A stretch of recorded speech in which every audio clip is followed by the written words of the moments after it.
There's a deluge at Le Mans at the start of the 48th edition of the 24 Hours that takes place on June the 14th and 15th, 1980.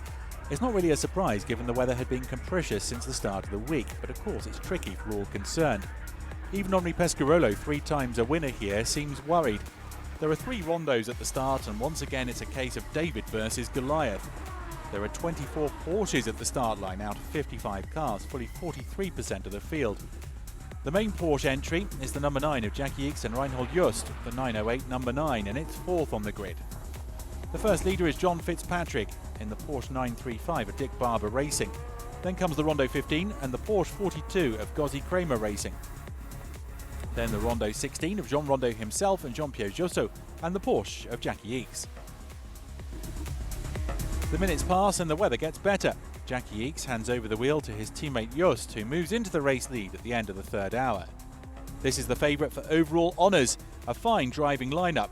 It all augurs well for an improvement on 79 when Porsche won, but thanks to a privateer, the works cars did not fare well. Jackie Ickx has already won Le Mans 4 times, and a 5th victory would make him the most successful driver in Le Mans history. A pit stop for the Rondo 16, the car has climbed up to 6th, up from lower in the top 10. Even if Porsche give off the impression of being unbeatable, many observers feel that Rondo have a card to play in this year, 1980, where many of the major constructors have not entered. It appears to be a transitional year, something that should benefit the outsiders. That could be the case for Rondo, whose workshops are based only a few kilometres from the circuit. During the evening there's drama as the leading Porsche is hit by a fuel injection pump problem and Ickx and Bell drop to 6th. At Rondo, there are great hopes even if Ickx and Just reclaimed the race lead at around 4 in the morning. For now, the 908 number 9 is perfectly controlling matters while the rain stopped during the night.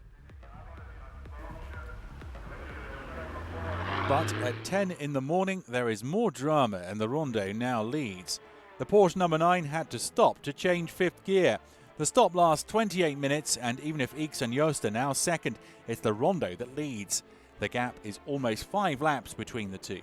Jackie Ickx, though, has the bit between the teeth and the gap starts to come down. The suspense is total. At Rondo, Jean-Pierre Jousseau, already a winner 2 years previously with Renault, waits for his teammate. Jean Rondeau gets out of his car. He's just had an almighty fright. He slid at Dunlop and thought he wouldn't be able to get going again. After stalling, he tried to get the Cosworth engine starting again and nothing happened. In the end, the V8 did roar once more and it's a real miracle. Rondo looks drained and needs help to get his helmet and race gear off.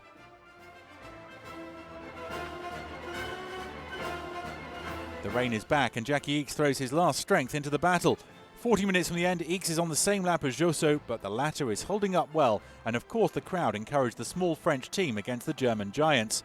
Ickx, Just and Michel Leclerc, who joined them, have to settle for second.